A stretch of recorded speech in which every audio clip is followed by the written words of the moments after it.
Okay guys, nandito tayo ngayon sa Imos, no? So meron tayong i-repair naman dito na start button not working, no? Ito naman ay Panasonic na Ecocobit. Ayan guys, oh. Ayaw ng start button, no? So yung ibang button okay naman, pero yung start talaga ayaw, no? Ayan, oh. Ayaw talaga. Ayan. So, repairin po natin ito ngayon guys, no? So usually guys, sakit na talaga ito ng Ecocobit na Panasonic, no? Lalo na kapag sira na yung kanyang cover ng yung plastic na cover ng board, no? Ayan, no? Yung sa may start na. Pag nabutas na yan, guys, huwag nyo pong hayaan na mabutas. Lagyan nyo po ng tape kagad, no? Or bago pa lang, lagyan nyo na ng tape. Yung mga masking tape na cleared, lagyan nyo na para hindi mabutas yan, yung portion na yan ng board, no? Kasi kapag nabutas yan, guys, diyan na nagsimula na masira ang inyong washing machine. Actually guys, yung mga ganitong model, napakatibay. Ang problema lang dyan, kapag nabutas yan, pag pinasok ng tubig, doon siya nasisira, no? So ayan, sububuksan lang natin yung cover, no? Kasi meron siyang screw sa ilalim na isa para natin matanggal yung board, no? Ayan. So tanggalin lang natin to yung screw na nandito sa mga gilid-gilid niya para maangat natin, no? Ayan. So ito guys, may isang screw dito yan. Kailangan nyo siyang alisin para matanggal nyo yung board sa taas, no? Kapag naalis nyo na, ibaba nyo na yung unit. Ayan. Then, slide nyo lang. Ayan, no? Slide nyo lang konti. Then, matatanggal nyo na, no? So ayan. Ito guys, kung mapansin nyo, kinalawang na, no? Ayan. So kita yung ebidensya na pinapasok ito ng tubig, no? So bubuksan natin yung pinaka display board, no? Kadalasan kasi guys, doon sa display board nagkakaproblema yan.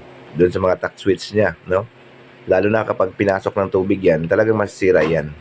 I-advise ko po sa mga may ganitong model, lagyan nyo na kagad guys ng tape para hindi na masirain yung washing machine. Kasi sa dami ng ni-repair namin, puro basa ang problema niyan guys. Sa mga ganitong problema, no? So, okay lang kung kaya pa ma-repair. Kung minsan, medyo malaki na ang tama. Usually, palit board yan. So, medyo may kamahalan ang board nito. So, ayan. Ayan guys, so, ito, pansin nyo guys, yan. Ito yon, no? Itong portion na to, ito yan, no? Halos pinasok ko siya ng corrosion, yan. Kasi nabasa, eh. Yan, mga basa, no? So, kailangan talaga guys, proteksyonan nyo yung board ng inyong washing machine para hindi mapasok ng tubig. Lalo na sa ganitong model, no? Kasi walang ka-cover-cover. Yung iba kasi may gili, walang problema. Itong Panasonic na Ecocobit, yung display board nila, wala man lang proteksyon, no? Walang cover, walang gili. Kaya once na pinasok na yan doon, ng plastic, yung plastic na butas, doon sa mga pinipindot natin, doon na siya nagkakaroon ng leak na pumapasok na dito sa board, no? So yan, linisin lang natin. Ayan guys, no? So ayan, titestingin natin. Ayan, no? Dapat may continuity, no? Pag pinipindot natin to, ayan, wala. So sira. Ayan guys, oh. Wala siya, no? So dapat guys, meron yan. Pag pinipindot natin, dapat nagkakaroon ng buzzer o continuity. So tingnan natin yung power. Ayan guys, oh, yung power mayroon, no? So itong start post, wala. Yan. So, same problem nito sa mga video na nilabas natin, no? So, gagawin natin nito guys, palitan natin to ng stock switch para doon sa start switch, sa start button, no? Ayan. Linisin lang natin to guys kasi ito yung mga portion na nababasa. So, kapag nagkaroon ng mga corrosion dyan, yan, no? Gagrounded dyan, no? So, magluluko din yan siya. Pero nakita naman natin yung problema guys. Yung tack switch lang ang kailangan natin palitan dito. Ayan. So ito guys, may mga screw pa ito. No? Alisin lang natin yung screw para matanggal natin siya sa kanyang bahay. Ayan, nandito tayo ngayon sa Imos, Cavite, no? Nandito tayo ngayon nag-service. Ayan. Ayan, screw lang natin to, no? Ayan. Sa mga hindi pa pala nakapag-subscribe sa channel namin, subscribe po kayo. At asahan nyo, marami pa tayong mga video na ilalabas, no? About automatic washing machine.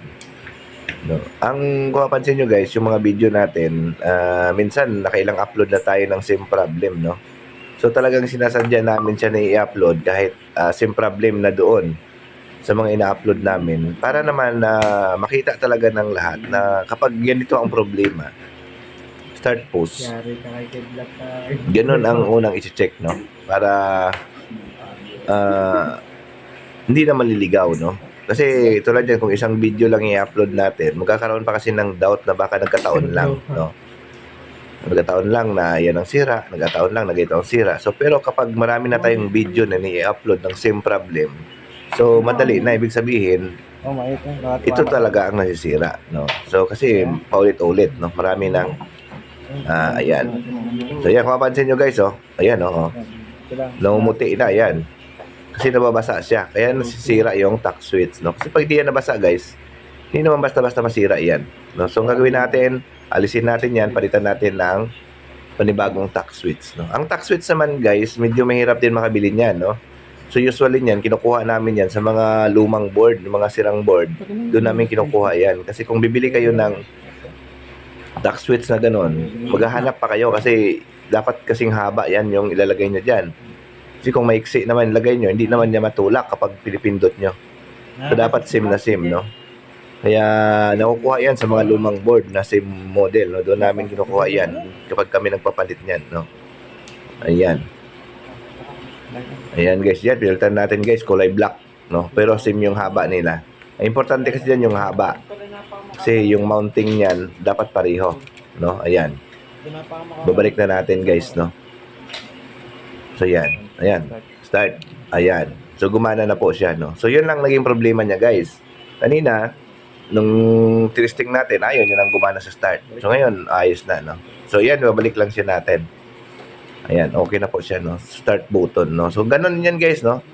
Usually, ang dami nag-comment sa akin na may problema yung kanilang washing, no? Yung ibang button, okay. Yung start button, yung wala, no? So, yun lang, no? Kung kaya nyong maghinang, kaya nyong palitan, pwede nyong gawin yan. Hanap lang kayo ng tack switch na kapareho. Ayan. So, ganun lang po. So, sa mga technician, so alam na nila yan, na-master na nila ito, no? Sa dami na ng video na ilabas na natin, no? Sa mga itong problema, siguro pang-4 or pang-5 na natin na ilabas ito. No? So, kung kayo po ay mga bagong technician, so alam nyo na kung anong mga dapat gawin kapag nagka-problema ang itong ganitong trouble na ma-encounter nyo, no? So, ayan. Ayan. Start. Ayan. So, good na po siya. Ayan, guys, no? So, ganun lang naman, guys, no? Kung tutusin, simple lang. Kaso, kung iba pa service nyo talagang gagastos kayo, no? Kasi may mga service fee tayong tina-charge sa mga ganitong problema. Lalo kung malayo, may mga transpo pa tayo na dinadagdag din, no? Kasi, siyempre, kumakain din ng oras. At saka, nagbabayad din tayo ng tao, no? So, yung mga tao natin na gumagawa, daily rate din yan sila, no? So, above minimum pa yung sahod nila plus overtime pa. So, kaya kailangan na mayroon tayong service fee talaga na charge sa ating mga customer, no? Kasi kami, no? Yung mga tao natin, daily rate yan mga yan, no? Ayan.